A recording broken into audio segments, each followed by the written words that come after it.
Жить, побеждая диабет. Именно под таким девизом проходит мастер-класс для юных фигуристов. Аня Занина на льду уже более 5 лет. Она считает, что катание на коньках с Ириной Слуцкой для нее большое событие. Мне очень нравится. Мне нравится то, что я могу прыгать, могу очень вращаться, скользить, держаться на льду без страха, то, что я упаду. Мне нравится кататься под музыку, в красивых платьях. Акция по борьбе с диабетом прошла уже во многих субъектах России. Ее главная идея заключается в том, что физическая активность помогает снизить уровень сахара в крови и предотвращает появление других серьезных болезней. Помочь больным детям – это основная задача организаторов акции. Вот это вот желание, опять-таки я повторяюсь везде и всегда, что это горящие глаза, энтузиазм и возможность быть как все.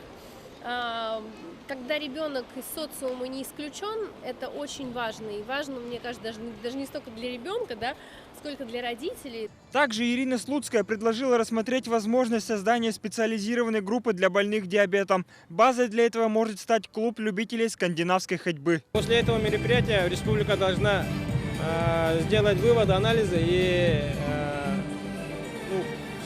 составить план работы, дополнительный план работы по борьбе с диабетом в республике.